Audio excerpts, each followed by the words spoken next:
Welcome to Spotlight. I'm Anne Muir. And I'm Liz Wade. Spotlight uses a special English method of broadcasting. It is easier for people to understand no matter where in the world they live.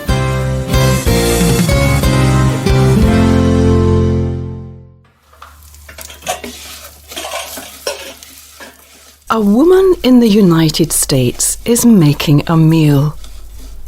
She chooses a recipe from a recipe book. She will follow this recipe, adding each different food at the right time to make a good tasting meal. The recipe begins with common foods. First, she adds some juice from a sour lemon. Then she puts in some olive oil and a small amount of sweet honey. She adds some salt and pepper spice. Finally, she is ready to add the protein or meat into the meal. Does the recipe use chicken, fish, pork? No, the final ingredient in this recipe is katydids, a kind of insect.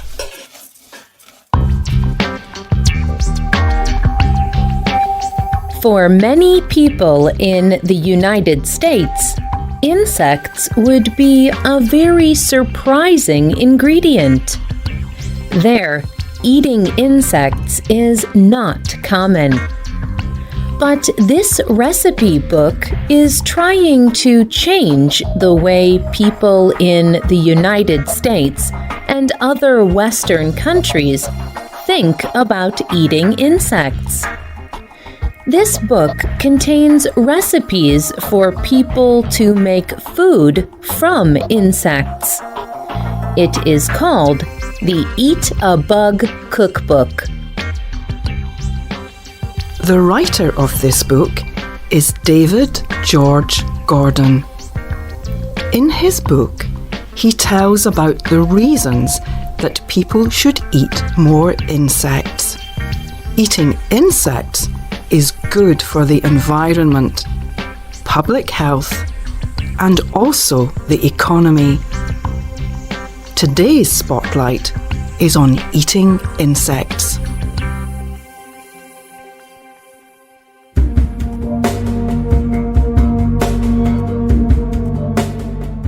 Experts estimate that by 2050, there will be 9 billion people in the world. Almost 1 billion people already suffer from hunger every day. Our Earth has a limited amount of resources, like land and water. If we do not have enough food for the people on our Earth now, how will we have enough for another 2 billion people in 2050? These are the questions that experts around the world are struggling with. The Food and Agriculture Organization of the United Nations released a report in 2013. It explained, "The problem will be worse in the future. We need to think about what we eat and how we produce it. We need to find new ways of growing food." The report suggested that raising and eating insects was one way people could solve this problem. There are over 1,900 different kinds of insects that people can eat. The most common are beetles and caterpillars. Many people around the world already eat insects. In fact, insects are part of the traditional diet of over 2 billion people. For example, in China, some people cook insects over a fire. They put the insects on a stick. The cooked insects are served on the street as street food. They are also served in restaurants where food costs a lot of money. In the country of Ghana, people collect the termite insect in the springtime. They grind the termites into a kind of powder similar to grain. They use the ground termites to make bread. Insects are a part of traditional diets because they are a very healthy food. They contain almost as much protein as a serving of meat from a pig or cow. Protein is a substance all people need to eat to stay healthy. Insects are high in vitamins and minerals. And insects are also low in fat and cholesterol, substances that are necessary for the body, but only in small amounts. Eating insects is also very good for the environment. Insects need fewer resources, like land and water, than larger animals. 90% of the fresh water people use goes to farming and raising animals. Marcel Dicke studies insects. In a TED Talk, he explained how insects also produce more meat from the food they eat. For example, imagine a farmer. Imagine the farmer feeds a cow 10 pounds of food. Those 10 pounds of food produce about 1 pound of cow meat for people to eat. However, imagine the farmer gives cricket insects 10 pounds of food. Those 10 pounds of food produce 9 pounds of cricket meat for people to eat. Eating more insects can also help people in poorer communities. Many people can raise and sell insects. Raising and selling insects can provide a job and food.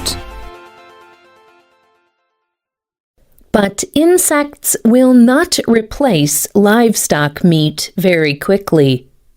First, people in some countries would have to change how they think about eating insects. Many people in North America and Europe eat a lot of livestock meat, like cow and pigs. But they do not traditionally eat insects. They do eat some products of insects, like sweet honey from bees. But it is not normal to eat a whole insect in any form. In fact, for many people in the West, eating insects sounds insane. They believe insects are dirty and dangerous. Insects make people feel uncomfortable. Some people are trying to solve this problem. For example, we talked about David George Gordon's recipe book at the beginning of this program. His recipe book tries to show people that eating insects can be delicious and easy. Other insect experts travel and tell people about the great effects of eating insects. But they still have a lot of work to do. Another challenge is creating rules and laws for insect producers to follow. There should be rules about how to raise insects safely to eat as food. People also need to decide how to eat insects. Will they be whole? Will they be ground into powder like a grain? Or will food scientists discover a way to take all of the great food substances from insects and serve them in a very different form? These are all questions that people will have to ask and answer in the near future.